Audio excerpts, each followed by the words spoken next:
अब जरा ये देखिए, डिएगो गार्सिया में अगर ये किया जाता है तो इसके मायने क्या है, ये भी बहुत जल्दी से देख लीजिए। एक दो मिसाइलें मारकर कई जगहों पर कई मैसेजिंग दे दी गई है। ये डिएगो गार्सिया की तरफ पहुंची मिसाइलें जरूर हैं, लेकिन मैसेजेस कई जगह कई तरह के गए हैं। क्या क्या गए हैं जरा आपके सामने रख रहा हूं। नंबर एक, पहले तो जरा ये देख लीजिए, और आशीष मैं आपको भी कहूंगा जरा यहां पर आ जाइए।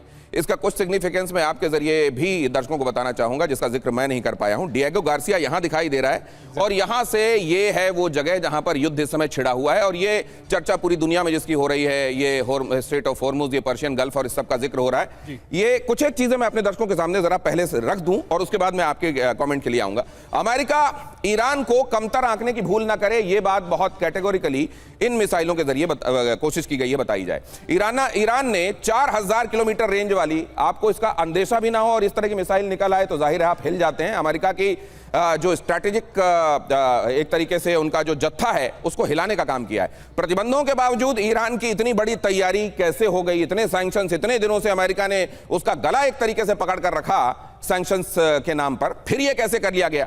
हो सकता है इस तरह की मिसाइलें किसी दूसरी जगह से आई हो, तो इतनी बड़ी मिसाइल, इस तरह की मिसाइल वहां तक पहुंचा दी गई, ये भी कैसे हुआ। ऊंट की चोरी अगर छुप के नहीं होती तो यहां कैसे हो गई। अमेरिका के लिए यह भी एक बड़ा हैरानी का सबब है। और हो सकता है कि ईरान के पास अगर यह है तो इसको कौन कसम खा के कह सकता है कि मैं अहद लेता हूं, मैं गारंटी देता हूं कि जाओ 10,000 किलोमीटर वाली नहीं होगी, इंटरकॉन्टिनेंटल बैलिस्टिक मिसाइल नहीं हो। कहा जा सकता है, नहीं मुझे नहीं लगता, लेकिन गारंटी कौन दे सकता है, नहीं दे सकता।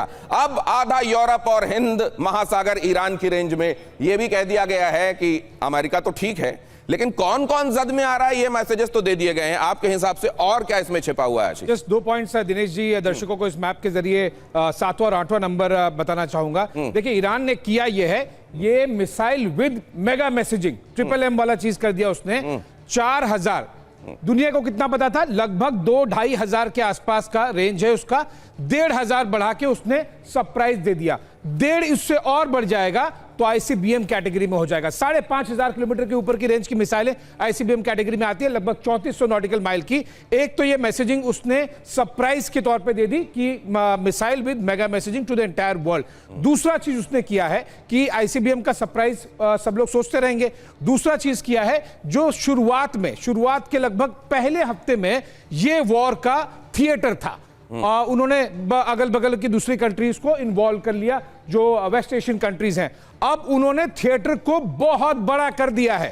थिएटर वॉर के डोमेन में जितना बड़ा किया जाता है, यानी कि अपनी कैपेबिलिटी डेमोन्स्ट्रेशन होता है कुछ किलोमीटर से, अब वो पूरा मैरीटाइम डोमेन में लंबा और बड़ा थिएटर उन्होंने कर दिया है। और एक और सबसे इंपॉर्टेंट बात, ये केवल US को ही नहीं, 4000 की एक टेस्ट रेंज मार के उन्होंने पूरा का पूरे यूरोप और UK और बाकी एरिया जहां जहां 4000 किलोमीटर के रेंज में होंगे, उन सबको ये बता दिया है कि आप लोगों को ये लग रहा था कि हम 50-100 मिसाइल नहीं बना पाएंगे, हम तो रेंज बढ़ा के बैठे हुए हैं, आप नंबर में कहां पड़े। मुझे कालिया का गाना याद आ रहा है, गिली गिली भी है उसमें, और ये भी है कि देख लो मेरे हाथ कितने लंबे हैं। याद आ गया होगा आपको जिस गाने का जिक्र मैं कर रहा हूं।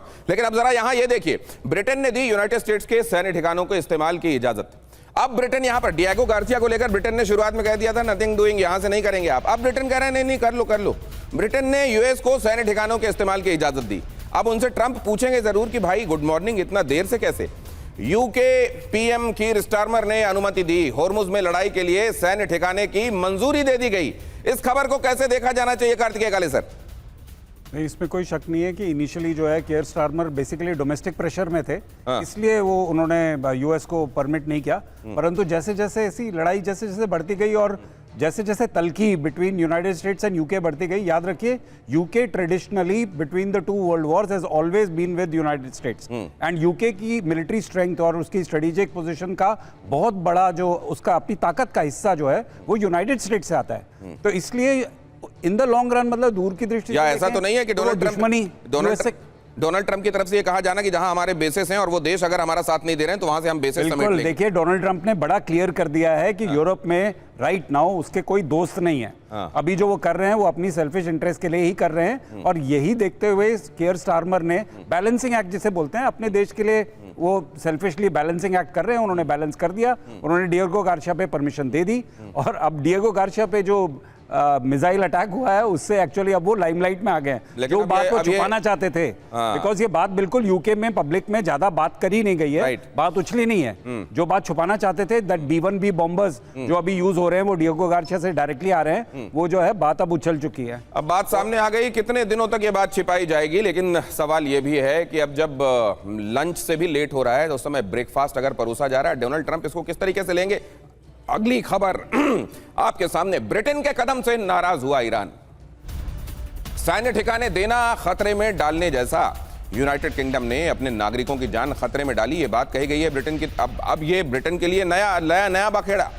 यूके पीएम नागरिकों की जान खतरे में डाल रहे हैं, ईरान ने कहा है। ईरान के विदेश मंत्री अरागची की धमकी कि अब तो अपने नागरिकों को असुरक्षित बना रहे हैं कीर स्टारमर। तो अगर अपने घर पे डोमेस्टिक प्रेशर के चलते उन्होंने पहले ये बात कही थी, तो अब ये समझ लें कि आने वाले दिनों में नागरिक ये कहेंगे उनसे कि पहले अगर ये फैसला लिया था आपने तो बाद में अचानक आपको क्या हो गया। ये बैलेंसिंग एक्ट के चक्कर में हमारी जान खतरे में क्यों डाल दी? अब जरा ये भी देखिए, ये खबर बहुत अहम। ये देखिए IRGC ने क्या धमकी दी है। दुनिया में कहीं भी सुरक्षित नहीं है ईरान के दुश्मन, उन्होंने कहा। IRGC ने दुनिया भर में हमले की धमकी दी है। ईरान का दुश्मनों को कहीं भी निशाना बनाने का दावा। ईरान के टारगेट पर सैन्यकर्मी, पायलट और ऑफिसर्स रहेंगे। रिजॉर्ट और टूरिस्ट लोकेशन पर भी हमले की वार्निंग दे दी गई है। तो ये खतरा तो अब बहुत बड़ा हो गया। मतलब ये जो कहा जा रहा था कि एक क्षेत्रीय अस्थिरता बनेगी, ये तो लगता है कि ये दुनिया भर को अस्थिर करने के बारे में असल में आगे अंदेशे बड़े होते जा रहे हैं। अचल मल्होत्रा सर। हाँ देखिए, पिछले 20-22 दिन में जो इस युद्ध का दायरा है वो हम धीरे धीरे बढ़ते हुए ही देख रहे हैं, कहीं भी कमी नहीं आई है। ग्रेजुअल इंक्रीमेंटल इसमें आप साफ साफ देख पा रहे हैं। पहले ये सिर्फ अमेरिका, इजराइल और ईरान के बीच में था, फिर वेस्ट एशियन कंट्रीज़ भी इसमें शामिल हो गई, और अब अगर यूके ने जो परमिशन दे दी है इनको, अमेरिका को इस बेस को इस्तेमाल करने की, तो जाहिर है कि जो ईरान की हिट लिस्ट है उसमें एक और न सिर्फ एक और कंट्री शामिल हो गई है बल्कि एक और रीजन शामिल हो गया है। ये जो चागोस आइलैंड की बात कर रहे हैं, डिएगो गार्सिया की बात करते हैं, इसको लेके एक्चुअली ट्रंप यूके से काफ़ी समय से नाराज़ चल रहे हैं। वो मॉरिशस को हैंडओवर करने के भी खिलाफ थे। हालांकि डिएगो गार्सिया जो चागोस का एक हिस्सा है वो 99 ईयर्स की लीज पे ले रखा है इन्होंने, यूके और यूएसए ने, और यूके ने ही इसे शुरू से इस्तेमाल करने देना। अब ये मत भूलिए कि यूके में एक बहुत बड़ी मुस्लिम लॉबी है और वहाँ की एक बहुत बड़ा हिस्सा है जो काफ़ी इन्फ्लुएंशियल है। आप लंदन का मेयर जो है सालों साल से एक मुस्लिम वहाँ है। अब वो कितनी सॉलिडारिटी ये वहाँ डिवाइड है या नहीं शिया सुन्नी की, ये मेरे लिए कहना मुश्किल है, बट एक डोमेस्टिक कॉन्स्टिट्यूंसी है जिसके चलते हुए यूके के ऊपर प्रेशर है। और इस समय जब पूरा नेटो एक लाइन ले चुका था कि उन्हें इस बीच में नहीं फंसना है, तो मैं थोड़ा सा स्टारमर के इस स्टांस से थोड़ा सा हैरान हूँ।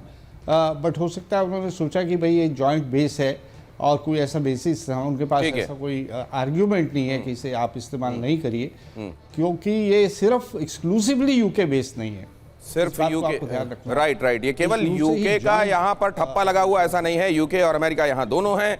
और साथ में ये बात भी ध्यान रखनी पड़ेगी कि खुद यूके के भीतर ऐसी एक बड़ी पॉपुलेशन है जो किस तरफ जाती है, क्या सोच रखती है, क्या देश के साथ उसकी सोच जाती है, यूके के साथ जाती है, या इस एक मामले में वो ईरान की तरह सोचने लगेंगे, ये भी नहीं मालूम है। तो ये एक बड़ा खतरा है, इसकी तरफ अचल मल्होत्रा इशारा कर रहे हैं। लेकिन आप आशीष मेरे साथ आए, जरा कुछ बताने वाला हूं अपने दर्शकों को, लेकिन ये चलते चलते आपको ऊपर जाते हुए, क्योंकि वहां से आपको ये दिखा पाऊंगा, ये खबर भी बता देता हूं। युद्ध शुरू होने के बाद इस्माइल कानी की पहली वार्निंग देखिए जरा। अमेरिका से जंग में बड़े सरप्राइज आने वाले हैं। इस्माइल कानी ने यह बात कही है कि अमेरिका से जंग में बड़े सरप्राइजेस अभी इंतजार कर रहे हैं। मतलब ये जो डिएगो गार्सिया वाला सरप्राइज है, ये अकेला सरप्राइज नहीं है, देयर आर मेनी सरप्राइजेस, यह इशारा कर दिया गया है। और अमेरिका इजराइल पर अब तक कई प्रभावी हमले हुए हैं, यह बात भी कही गई। एक्सिस ऑफ रेजिस्टेंस के पास मजबूत क्षमताएं हैं, इस्माइल कानी ने यह बात भी कही। इस्माइल कानी की मौत और गिरफ्तारी की खबरों के बीच में संदेश आया है, ये उन्होंने पहले रिकॉर्ड किया था, जिसको अब जारी करने के बाद दुश्मन के खेमे में खलबली मचाने की कोशिश की जा रही है।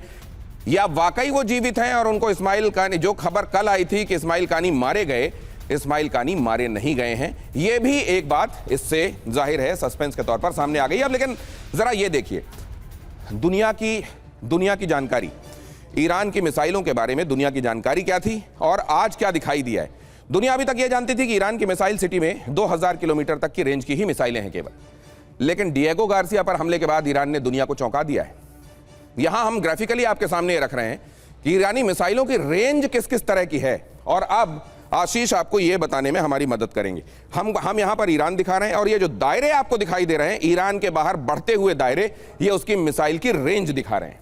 एग्जैक्टली और इसी तरह से थिएटर दिनेश जी, इस ग्राफिक्स के जरिए दर्शकों को क्लियरली समझ में आएगा कि किस तरह से ईरान अब, जैसे कि फतह 110 जो मिसाइल है उसकी रेंज लगभग 300 किलोमीटर है, उसके बाद जो शहाब 1 मिसाइल है उसकी रेंज बढ़कर लगभग 500 के आसपास पहुंच जाती है। उसके बाद अगर हम मिसाइल्स को देखेंगे तो जो शहाब 2 है उसकी रेंज 500 से ऊपर जाकर सीधा लगभग जुल्फकार की रेंज 700 के पास पहुंच जाती है, और कियाम 1 800 है, उसके बाद में शहाब 3 लगभग 2000, और अब तक जो दुनिया जानती थी सबसे बड़ी रेंज वाली मिसाइल खुर्रमशहर, जिसकी रेंज लगभग 2 किलोमीटर, और उसके बाद 2000 किलोमीटर, और खुर्रमशहर 4 की लगभग 2000। यानी कि अब तक ये नोन मिसाइल्स की रेंज थी ईरान की तरफ से, लेकिन ये तो रातों रात सीधा डबल कर दी गई। सरप्राइज पूरे मिसाइल के साथ में मेगा मैसेज देके ये सरप्राइज पूरे वर्ल्ड को कर दिया गया। वॉरहेड को कुछ हल्का करके सीधे डबल किया जा सकता है।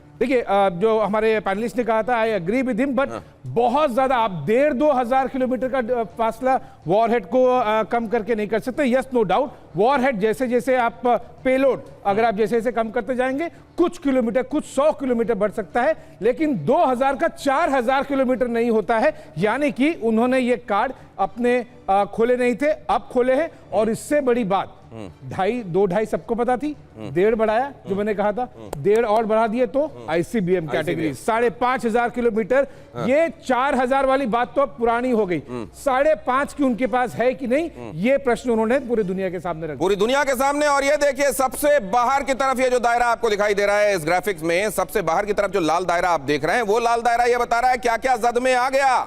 4000 किलोमीटर के साथ साथ क्या क्या जद में आ गया। आधा यूरोप जद में आ गया। इधर देखिए आप, हिंद महासागर, ये बल्कि अगर आप दायरा देखें तो भारत इसके दायरे में आता है। यहां पर एक और बात आप देख रहे हैं, अब ये अगर 2000 का दायरा, इसका 2 गुना आप मानिए। अच्छा, ये 2000 वाला दायरा है, तो अगर आप 4000 कर देते हैं तो और कहां तक जा रहा है? अब जो सबसे बड़ा, जो बाहर उसी की बात तो कर रहा हूं मैं, मिडिल ईस्ट, जो साउथ ईस्ट एशियन कंट्रीज तक जो सबसे बड़ा दायरा दिखाई दे रहा है, अब वो सबसे बड़ा वाला, सबसे मोटी लकीर, जो आपको सबसे बड़ा मोटा वाला जो वृत्ताकार दिखाई दे रहा है, आप ये मान के चलिए कि लगभग पूरा यूरोप उसकी जद में पूरा ही आ गया। हाँ बिल्कुल, वो चाइना के ऊपर से जा रहा है वो दायरा।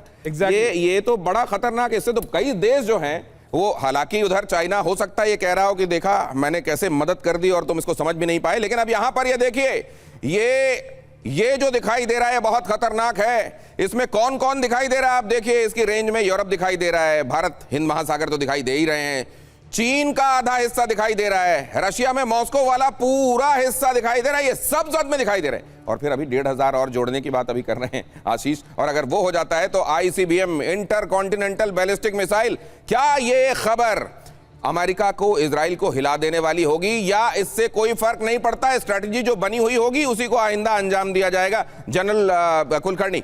दिनेश, मैं कहूंगा devil's advocate, blessing in disguise, कायर नाटो अमेरिका के साथ, सारा विश्व और अमेरिका अब चाहेगा कि युद्ध जो है जल्दी से जल्दी खत्म किया जाए, कहीं ऐसे ना हो ईरान के कोई और मदद करे, उसके पास और कैपेबिलिटीज दिखे और युद्ध को खींचने की कोशिश करे। तो मकसद ये है, जो कल तक जिसको बार बार उकसा रहे थे ट्रंप कि नेटो जो है कायर है, शायद नेटो को अब लगने लगेगा कि बहुत ज़रूरी है कि वो मिल के USA के साथ कुछ ना कुछ जल्दी करने की कोशिश करे। लेकिन अभी तक तो ये दिखाई नहीं दे रहा। देखिए अगली खबर दिखाता हूं मैं, जंग के बीच अमेरिका का साथ छोड़ रहे हैं नेटो देश। ये खबर फ्लैश कीजिए। हमलों के बीच इराक से लौटी पोलैंड की फोर्स।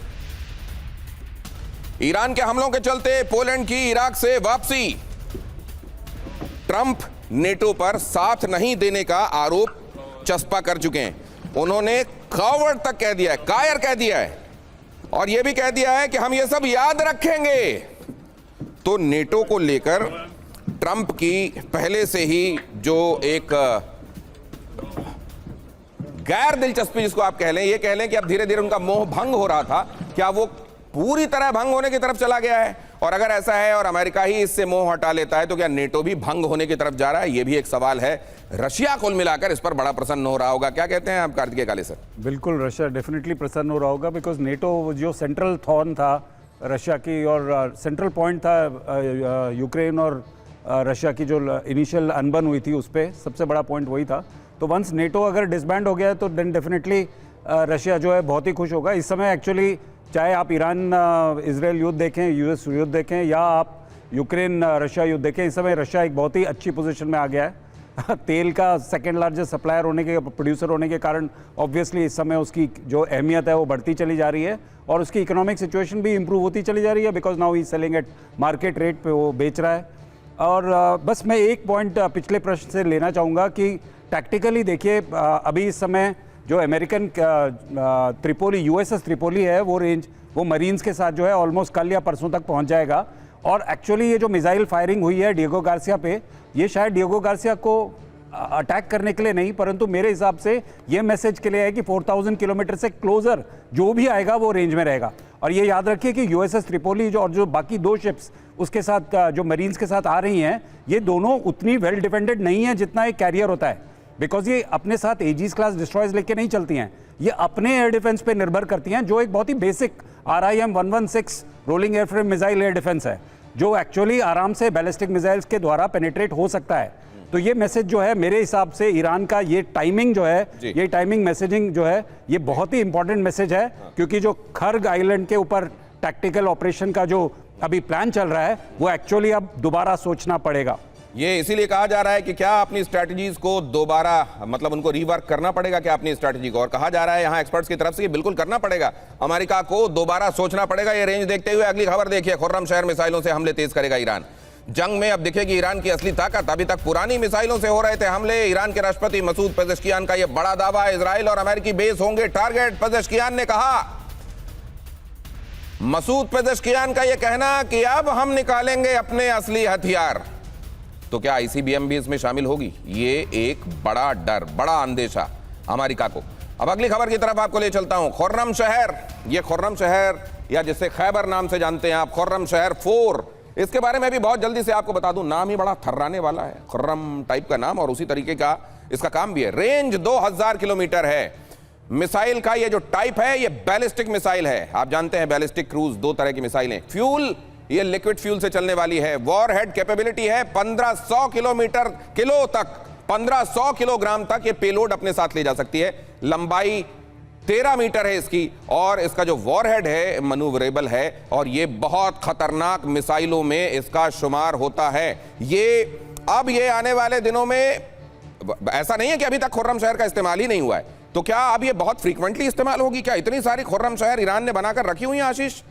बिल्कुल, ईरान अगर किसी एक फोर्स के लिए जाना जाता है तो वो अपनी मिसाइल और रॉकेट फोर्स के लिए, उसकी एयरफोर्स बहुत पावरफुल नहीं है, उसकी आर्मी IRGC और बाकी रेगुलर आर्मी बहुत पावरफुल नहीं है, उनकी नेवी भी बहुत पावरफुल नहीं है। तो केवल एक ही दिशा में उन्होंने हमेशा काम किया है और वो है मिसाइल्स। और जाहिर सी बात है कि जो उन्होंने पिछले 24 घंटे में 4000 4K वाला जो अंगारा उन्होंने किया है, ये तभी होता है जब बहुत पहले आप 1.5, 2, 2.5 हजार पे आपने पूरी तरह से कमांड कर लिया होगा, तभी जाकर आप इतनी लंबी अचानक से 1500 किलोमीटर वाली, 2000 किलोमीटर वाली जो गैप होती है, छलांग जिसे कहते हैं, वो आप मार पाता है। इसलिए कि अगर हम अग्नि 1 को पूरी तरह से जब तक ठीक से नहीं बना पाते, उसकी पूरी डिटेलिंग नहीं समझ जाते, तब तक आप अग्नि 2 और अग्नि 5 तक आप नहीं पहुंच पाते। और ये सारी रेंजेस 500, 1000 जो हमने थोड़ी समय पहले दर्शकों को बताई, 300, 500, 1000, 1500, 2000 तक, ये पूरी तरह से इसमें माहिर हो चुके हैं। उन्होंने समझ लिया है कि इस फोर्स को, ये इकलौती उनके पास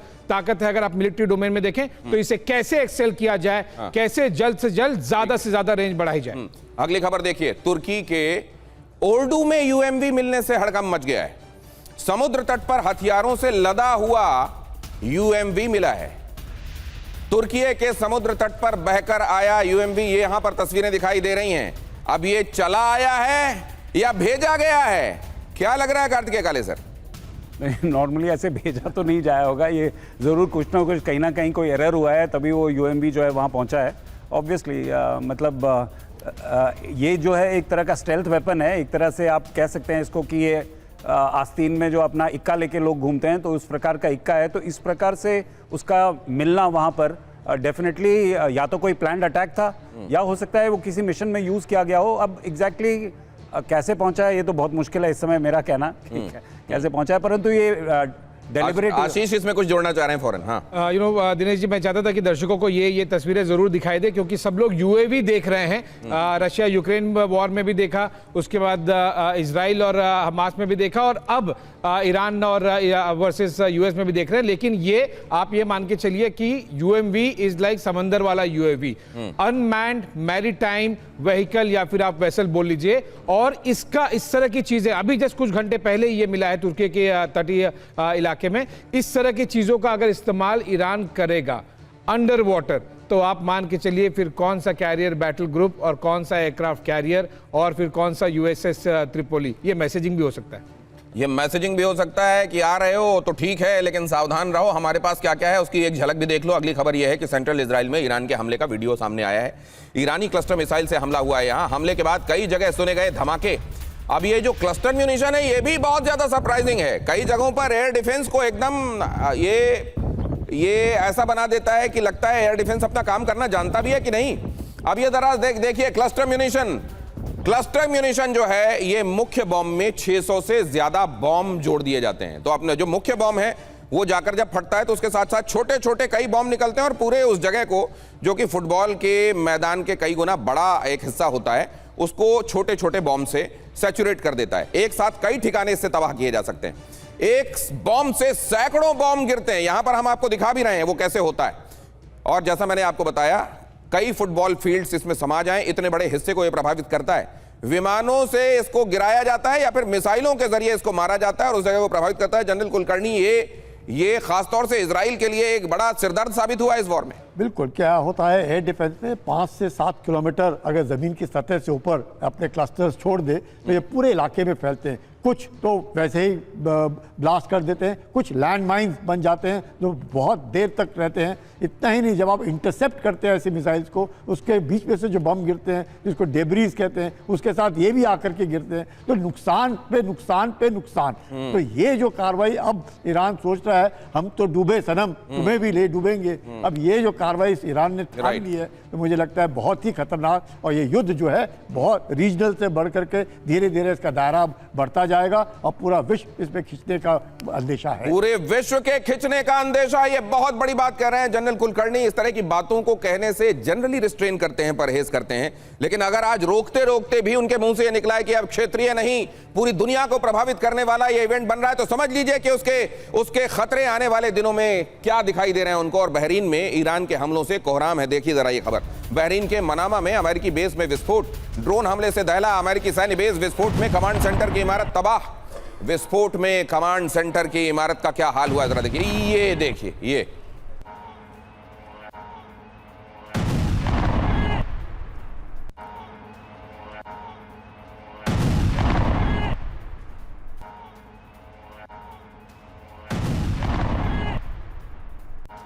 आशीष इसमें कुछ कहना चाह रहे हैं? कहिए आशीष।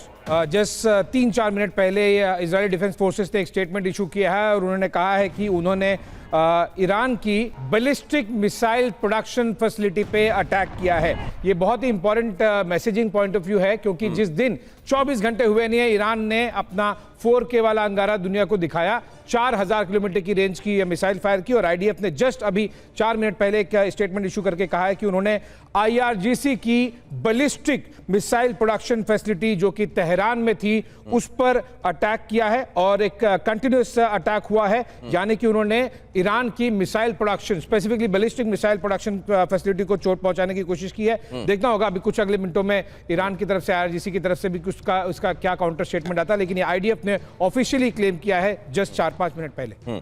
अब अगली खबर देखिए जरा। ईरान के सैन्य ठिकानों पर विध्वंसक हमले हो रहे हैं, ये बात भी सच है, जैसा अभी आशीष बता रहे थे आपको। IRGC के ठिकानों को टारगेट किया जा रहा है। हमलों में IRGC के फाइटर जेट्स भी तबाह हुए हैं। ईरानी सेना के आर्मर्ड व्हीकल्स भी खाक हुए हैं। यूएस सेंट्रल कमांड ने जारी किया है ये वीडियो। हालांकि यूएस सेंट्रल कमांड एक तरीके से डोनाल्ड ट्रंप के बयानों पर प्रश्न चिन्ह लगाता है, क्योंकि वो बहुत पहले से कह रहे हैं कि हमने नौसेना को और वायुसेना को पूरी तरह ध्वस्त कर दिया है। उसके बाद सेंट्रल कमांड ये जारी कर देता है आज हमने एक और विमान मारा। उससे ये तय होता है कि डोनाल्ड ट्रंप अभी तक जो कह रहे थे वो सच नहीं था। अब जरा आगे देखिए, ये अमेरिका और इजराइल के संदर्भ में ये खबर भी आपको बताता हूं। अमेरिका इजराइल ने खत्म की ईरान की लीडरशिप, ईरान में बात करने वाला कोई बचा नहीं। ईरान से जंग के बीच में ट्रंप का यह बड़ा दावा है। हम बात करना चाहते हैं लेकिन ईरान में कोई है नहीं, ईरान में अब कोई नेता नहीं बनना चाहता, ट्रंप ने कह दिया। तो ट्रंप अपनी सुविधा से हालात का विश्लेषण करने में लगे हुए हैं। स्थिति यह है कि ट्रंप को समझ में नहीं आ रहा है कि अब यहां अपना दामन वो छुड़ाएं कैसे। बहुत धन्यवाद आप सभी मेहमानों का मेरे साथ आज शाम चर्चा में जुड़ने के लिए।